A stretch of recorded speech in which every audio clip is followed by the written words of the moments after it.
Good afternoon, everybody. Is my mic happy? Yes. We're good? Okay, wonderful. In 1986, Thich Nhat Hanh came to the Ojai Foundation for a program that was called Peaceful Cultures. It seems almost ironical these decades later. And I remember him sitting under this enormous oak tree at the Ojai Foundation. We called it the teaching tree. And at a certain point in a Dharma Talk, he picked up a piece of paper. I'm sure many of you know this story. And he asked, "What do you see?" And some wonderful young person in the community listening to him said, "A piece of paper." And he said, "Oh,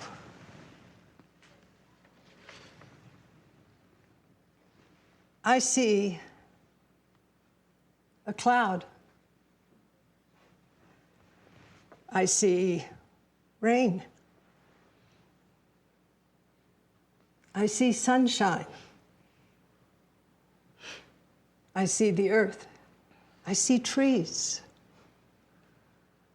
I see the loggers.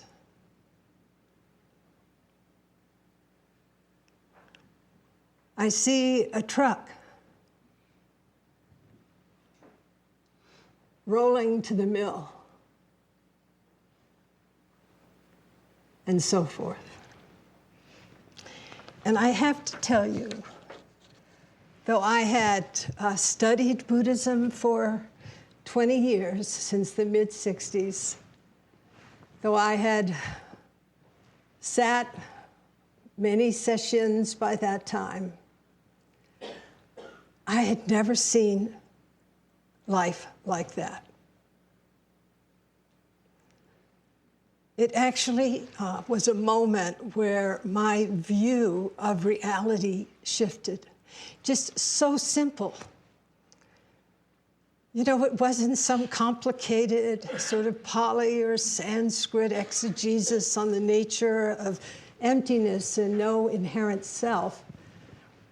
It was just the most direct example that really penetrated my whole being, that changed the way that I saw reality.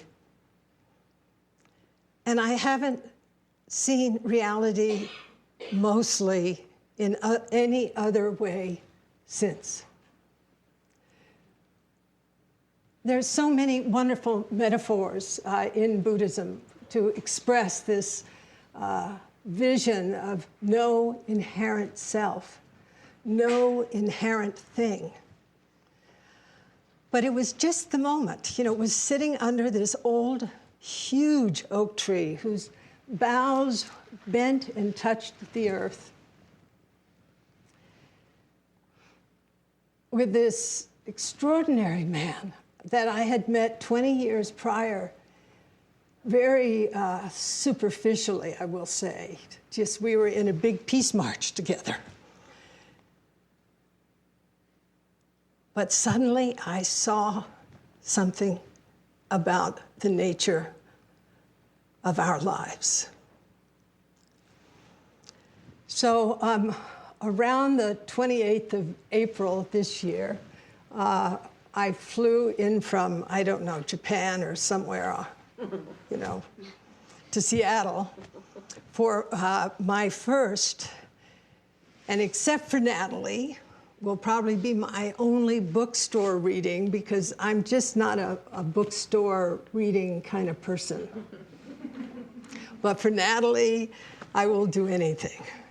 Thank you, Natalie, who actually told me what to do tonight, because I've only done one bookstore, maybe two bookstore readings in my entire life.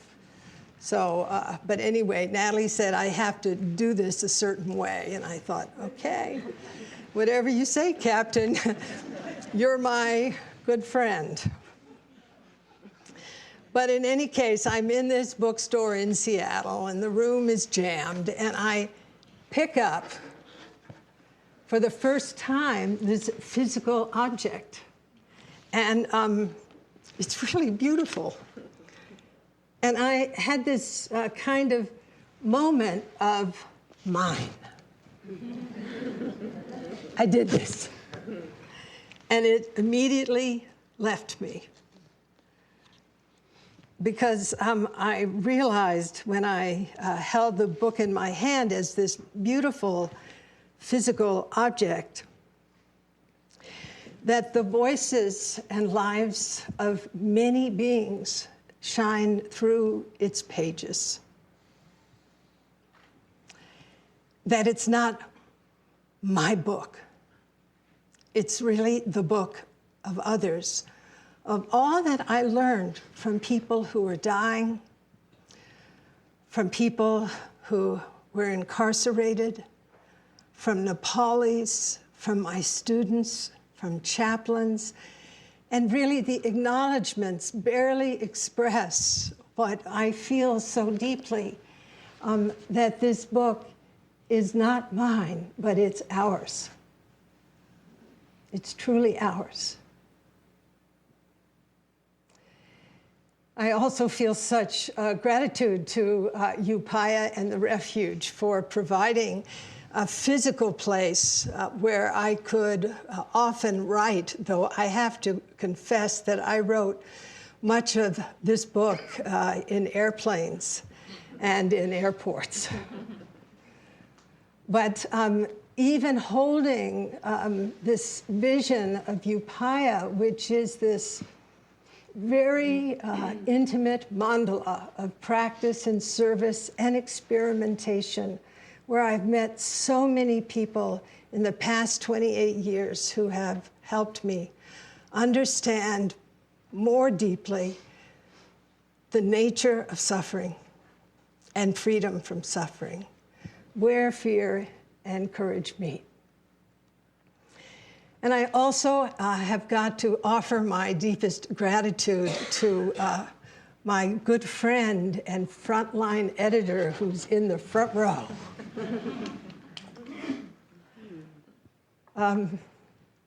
I don't think logically. You know, I love lists because they kind of discipline me. And I actually know a lot of lists. But when I'm thinking or teaching, it's all about relationship. It's all about interconnectedness. And you know, I'm 75 and I've had a kind of rich life. And so to be working with somebody who has the internal ease and nimbleness to hear my thoughts, to get the pitch of where I'm going, to bring in examples that enriched my view, to hammer on my text and allow me to hammer back, and to work with me as a good friend and collaborator and as my frontline editor, and to get through it. You know, it's like building a house. In the beginning, you think you love your architect. In the end, most people aren't sure they love their architect. In the beginning, you think you love your book editor, and in the end, you might not really appreciate your book editor at all. But that has not been my experience with Upaya's architect, nor with Kristen Berenson, who is an incredible writer herself, who took my tormented text, because this was a book I did not want to write. It had to be pulled and yanked and coaxed out of my bones and heart. It was the publisher's idea. if you could believe it, I wanted to do another book. They said, no, we want you to do this book. And I thought, well, that's an interesting idea, but I actually don't even want to do a book. And it was my friendship and Kristen's grace and skill that wrested this text and work from me. So I just have to offer my deepest gratitude for you, dear Kristen, and don't ever let me write another book. And if I do, can we collaborate, please, again? So I've asked Kristen to say just a few words. And, you know, actually there are many people here who are old friends who contributed directly and indirectly. I'd ask you all to, we could just have a big kind of party, you know, pronouncing. But I'm just going to ask for Kristen's, a few words from Kristen about how you survived. Thank you, Roshi. And I have to say that she did have 8 ideas for more books a couple months ago when we went for dinner, so I don't think she's done.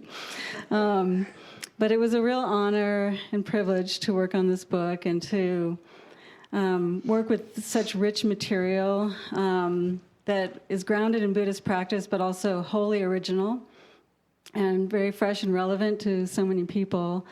And to get to articulate with Roshi exactly what the edge states were and what the sort of healthy and unhealthy sides are and what the metaphor is.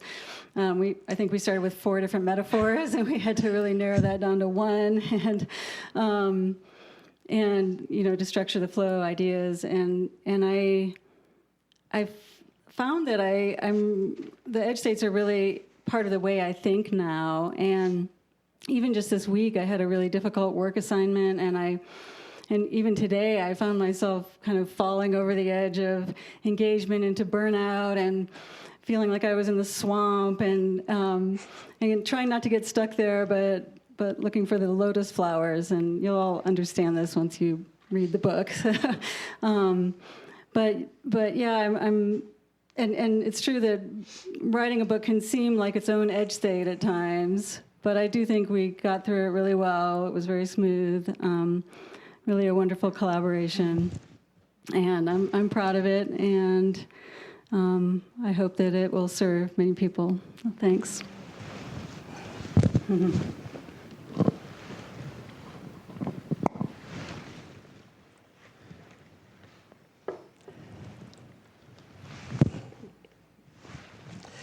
So people have asked me over the past couple of years, oh, and by the way, so year before last when I was going to Nepal, I was sure we were done. I pressed send right before I left for Dolpo and walked for a month in the Nomads Clinic and, you know, and the whole medical thing we do there, and came out and was just, you know, waiting for my editors and publishers in New York to, you know, give the great sort of yes.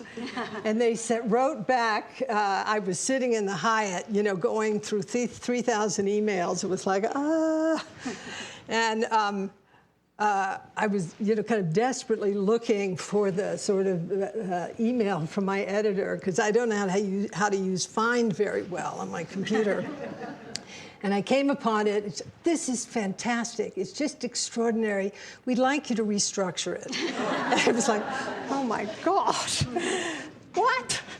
And I thought I would pass out. But anyway, Kristen and I worked our brains out. And we rewrote the entire thing. And it was better for it. Mm-hmm. And then Kristen got really busy, and then I had to sort of take off on my own, and that was really also really fun, because I had this feeling of just so many voices in my heart and head telling their story. So people have asked me over the past 3 years now, so what's the book about? And I say something like, oh, it's about suffering and the ending of suffering. And they go, wow, that's really interesting. In fact, I have to say, all my books have been about the same theme. And it's not an uncommon theme. I think some of you know that the Buddha picked up on that theme as well. It's called The Four Noble Truths. But anyway, it's a good plot line. So the book really came out of my years of working as a person sitting with dying people and then working with clinicians, and then listening deeply to clinicians and family caregivers who were tending to dying people, listening to their suffering. Not just the suffering of dying people at all, but realizing that, and I've been working with clinicians since 1970, but I'd always put my attention on the patient experience. But what opened up for me, just by being in these settings where medicine is practiced, is that clinicians suffer deeply. And I began to listen more closely to the kinds of suffering that clinicians were sharing with me. And I realized, and this is, years of work. This is not a survey that I created and asked how you suffer.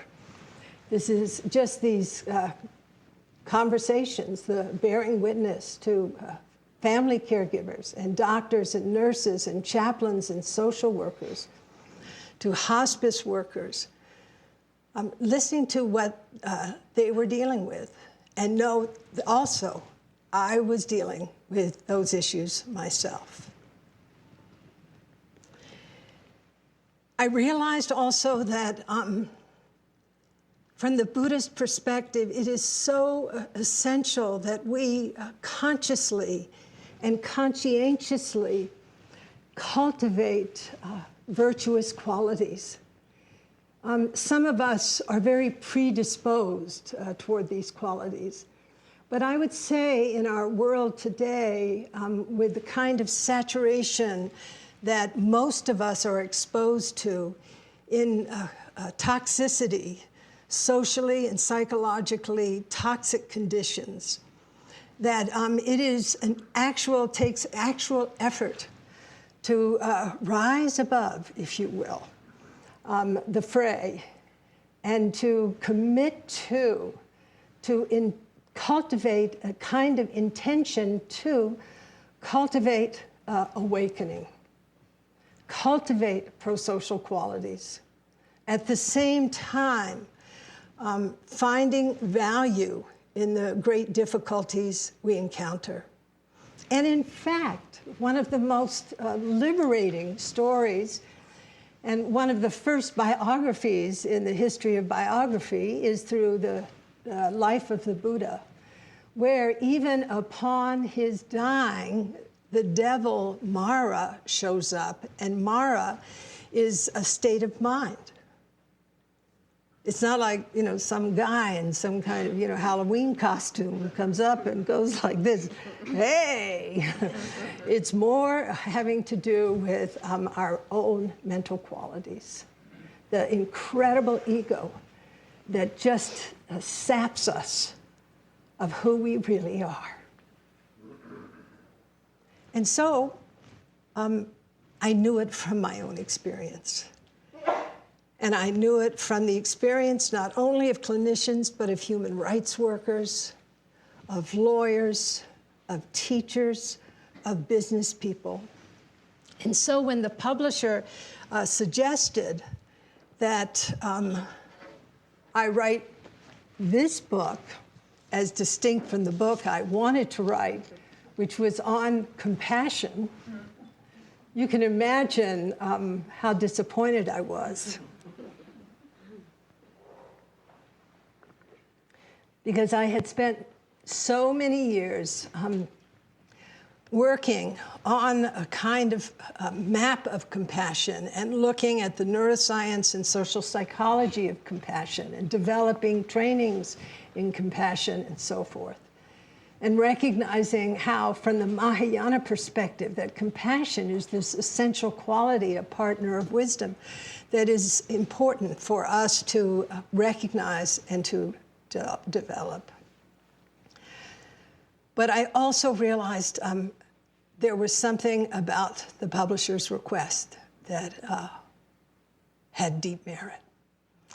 So I'd like to this is Natalie's request. I actually am not comfortable reading my own book, and I have to tell you, I read the whole doggone thing for the recording, 26 and a half hours in a studio.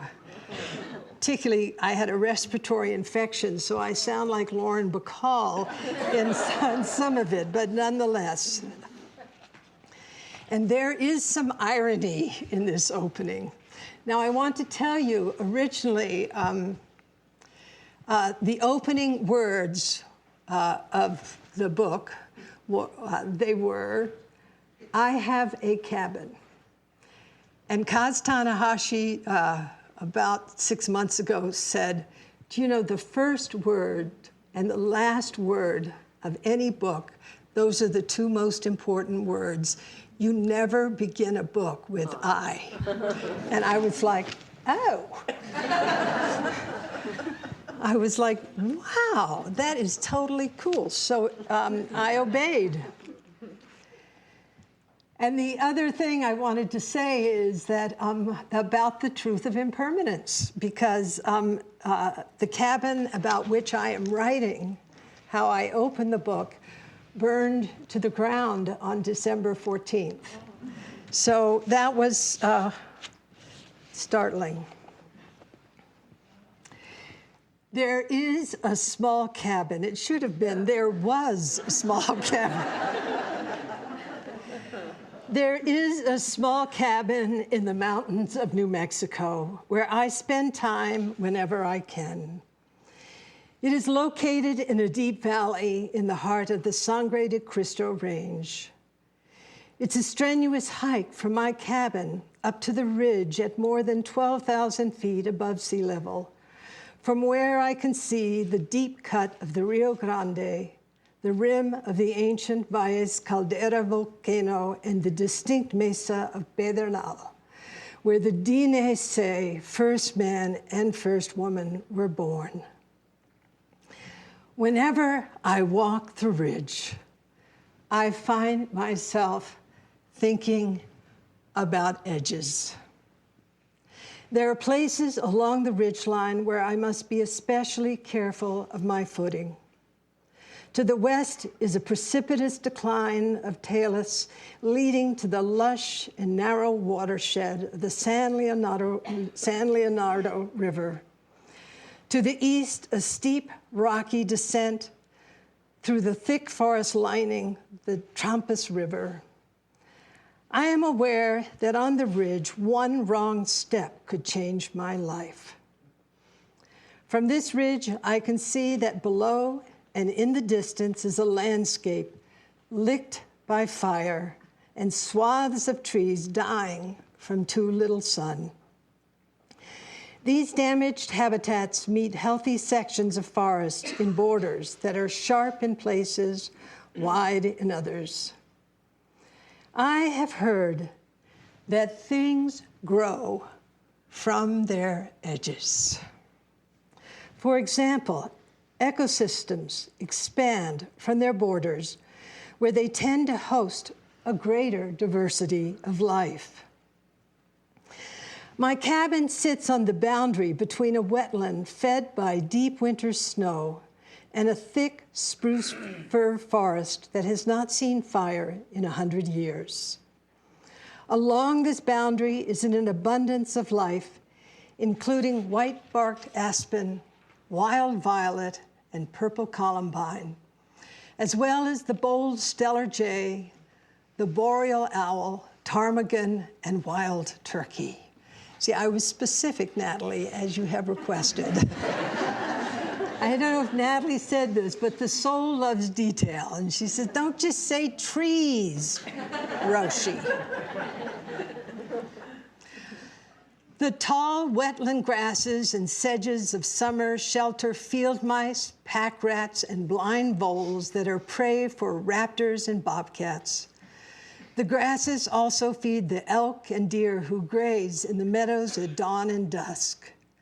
Juicy raspberries, tiny wild strawberries, and tasty purple whortleberries.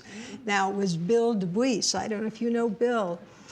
He said, I know they're called huckleberries too, but doesn't purple whortleberry sound better?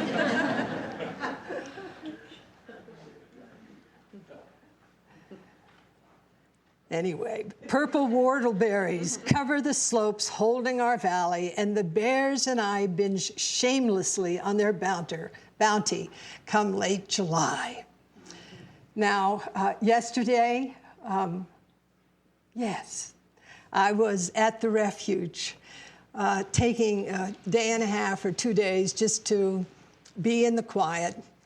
And I walked out of the cabin and just up the drive and came on this fabulous mound of bear scat and had this kind of deep yes inside of me. So many of our big mammals on this earth have been taken out. So I was happy to see the bear scat. I have come to see that mental states are also ecosystems, that sometimes friendly and at times hazardous terrains are natural environments embedded in the greater system of our character.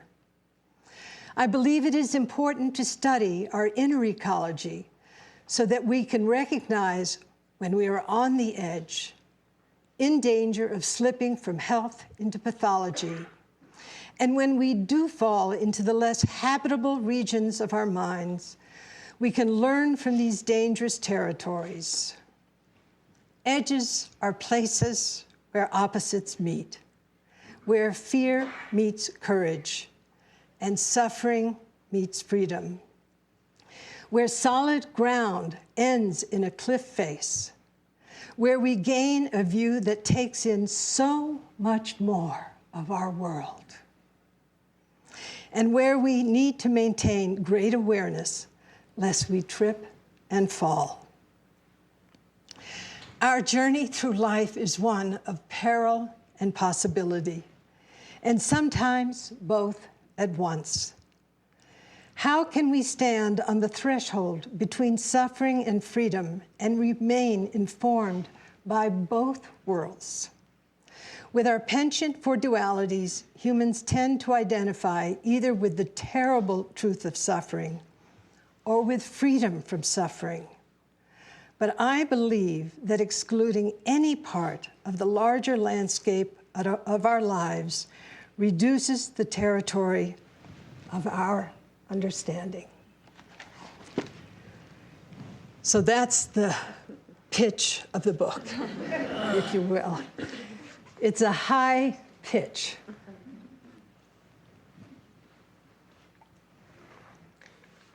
The Buddha did not say just freedom from suffering, enlightenment only. In the Buddha's truths that are liberating, he was clear that we have to understand deeply the nature of suffering. We don't have to seek it. Don't worry, it will find us. And yet I remember Thich Nhat Hanh saying, suffering is not enough. So it's not just to stay down there in the muck, but to recognize how the muck, the mud at the bottom of the pond can actually feed the lotus.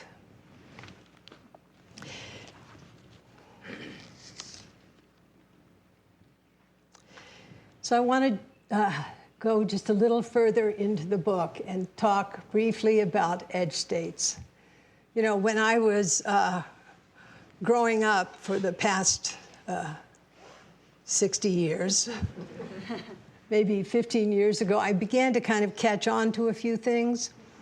But I had this kind of idea, about spiritual teachers and about, Nelson Mandela and Mother Teresa and Jane Goodall and all these really good people, that they were just, they had kind of lives that were good.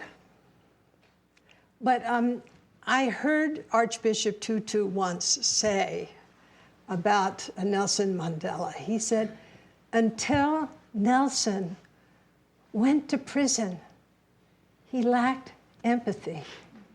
And I was like, oh, wow.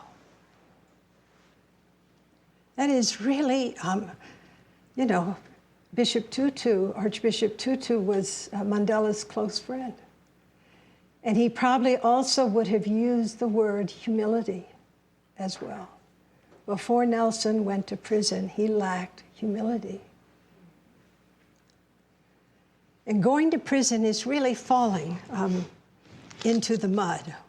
I just saw my time is short, so. I want to just read what I've written briefly about the edge states so we can have an idea of what they are.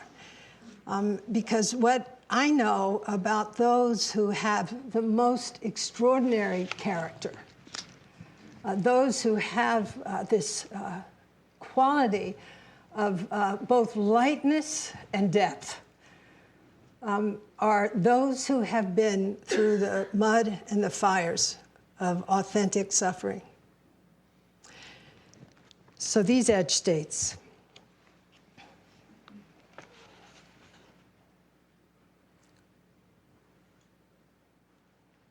I say about them, blah, blah, blah, if these precious resources, these edge states, which I'll shortly describe to you, deteriorate, they can manifest as dangerous landscapes that cause harm. And this is why I call these states that I'm going to describe briefly to you edge states. It's kind of like every stick has two ends. Altruism, we all value it deeply, can turn into pathological altruism. Selfless actions in service to others are selfless actions in service to others are essential to the well-being of society and the natural world. But sometimes our seemingly altruistic acts harm us, harm those whom we are trying to serve, or harm the institutions that we serve in. Empathy, another edge state, can slide into empathic distress. When we are able to sense into the suffering of another person, empathy brings us closer to one another, can inspire us to serve, and expands our understanding of the world. But if we take on too much of the suffering of another and identify too intensely with it, we may become damaged and unable to act. Integrity, a third edge states. Integrity points to having strong moral principles, but when we engage in or witness acts that violate our sense of integrity, justice, or beneficence, moral suffering can be the outcome. And I really leap into this section describing moral suffering in terms of four valences, which include moral distress, moral injury, moral outrage, and moral apathy.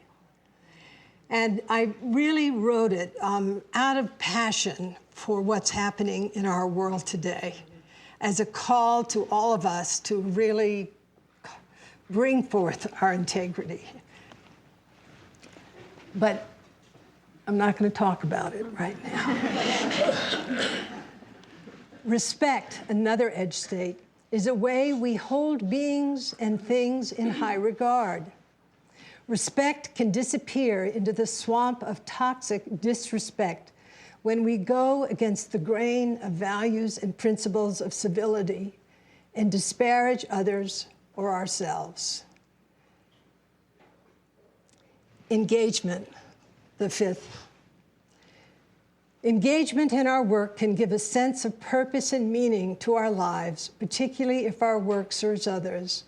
But overwork, a poisonous workplace, and the experience of the lack of efficacy can lead to burnout, which can cause physical and psychological collapse. And then I say, like a doctor who diagnoses an illness before recommending a treatment, I felt compelled to explore the destructive side of these 5 virtuous human qualities.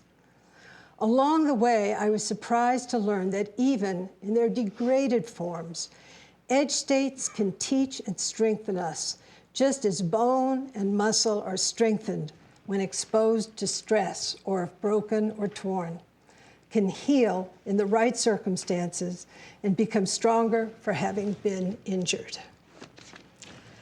So no guilt or shame for going over the edge, please. So I want to be sensitive to time, and so I'm just going to jump to the last little piece.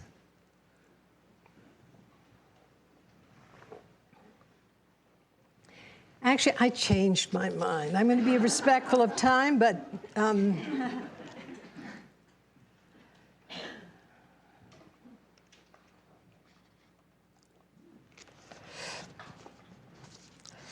so there's the 5 edge states, and then I do this big section on compassion.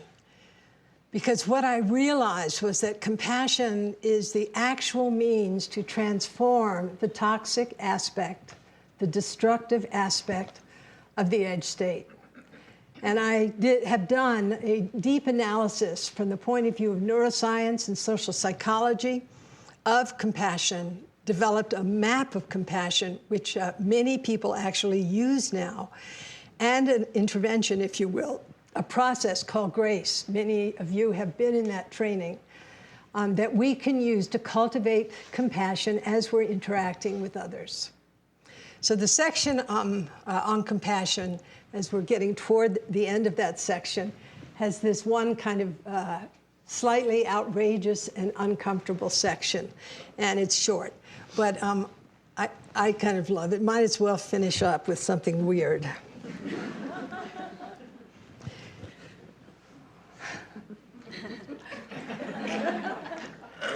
And just actually, this magazine that's into kids asked for something in my book, and they said, you know, we want something really raw. And I said, I kind of tossed off this piece to them, and they were like, yeah. So.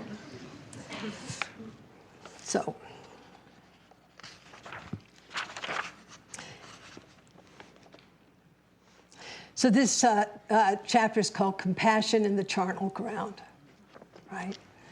And, you know, this is not just kind of neat compassion. I'm sitting in my office, or I'm in my Zendo, I'm just practicing meditation. I feel so safe. I'm in my bubble. I'm in my safe, nice relationship. I have a kitchen. I have a nice car. Yeah, I know I'm not making as much money as I want, but I love, you know, being on Facebook. But every once in a while, you got to put yourself out there in the landscape. So every time I've traveled to Mount Kailash in western Tibet, which has been 8 times, I have climbed up to the Dakini Charnel Ground, a barren, rocky plateau above the trail on the western side of the mountain. This is the place where dead bodies are offered in a practice known as sky burial, or in Tibetan, jator, scattering to the birds. There I have practiced walking meditation among piles of bones and pools of blood, fat, and feces. The stench is rancid, even in the cold wind. And I can hear the flap of vulture wings and howls of jackals close by. The first time I visited the charnel ground, I came upon 2 faces shorn of their skulls, their bloody hair in a tangled mess. Shaken, I barely managed to stay on my feet as I avoided stepping on these bloody masks of death. A man dressed in a ragged military coat approached me and motioned for me to lie among the fresh remains. Glancing around, I saw that Tibetans were sitting here and there among the body parts. A woman was pricking her tongue, and others were pricking their fingers, drawing blood, offerings that symbolized death and rebirth. The man in the military coat glared at me and again gestured toward the cold, slippery earth. I slowly lowered my body and lay back onto the messy, rocky ground. The man then drew a long, rusty knife from a sheath beneath his coat and began to mime chopping up my body. A wave of fear and disgust passed through me. But then I let go into the realization that I too am blood and bone. The aversion left me as I gazed at the snow-capped Mount Kailash, remembering that sooner or later I too will be dead. And the thoughts crossed my mind. Why not live fully now? Why not live to end the suffering of others? What else would I want to do with my life? In a way, this strange experience is not so foreign. We are made of blood, bone, and guts, as any trip to the ER will remind us. Yet, Kailash is a visibly sacred place, and the ritual of symbolic dismemberment is a rite of passage that opens one to the reality of impermanence and of one's own death. For me, this experience was very intense, but not traumatizing. In fact, it was liberating, because it's harder to fear what one does not clearly see. We don't have to go to Tibet or into a war zone to practice in a charnel ground. The charnel ground is a metaphor for any environment where suffering is present. A Japanese hospital, a schoolroom, a violent home, a mental institution, a homeless shelter, a refugee camp, even a space of privilege, like a corporate boardroom, the Wall Street trading floor, or a media mogul's office can be a charnel ground. Really, any place that is tainted by fear, depression, anger, despair, disrespect, or deceit is a charnel ground, including our own mind. Whatever our profession or calling, charnel ground practice is available. We sit in the midst of subtle or obvious suffering. The mire we fall into when we go over the edge, this also is a charnel ground. It's a place where we have to face our own struggles and where our compassion for others who are struggling in the depths can also grow strong. So there's more. But that's enough.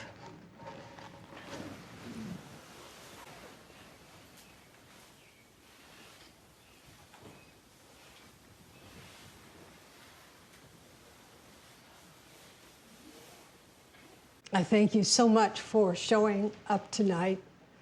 I often say that if there were two words other than our temple name to be over our door, they would be to show up. This book is about showing up, not just to the good parts of our life, but to the entire spectrum of our experience. To not throw away that which actually, like the hungry spirits, enriches us immeasurably, without which the character, the moral nerve, the moral sensitivity that we need in this day cannot be nourished. So thank you again so much. And I will be in the back signing any books you have brought, and also any books you wish. I'm really happy the book is out there. And finally, another thank you to Kristen for pushing me through this. It was like a long pregnancy, and you were the best midwife in the world, and this was the best place in the world, Upaya, to give birth to this work. Thank you.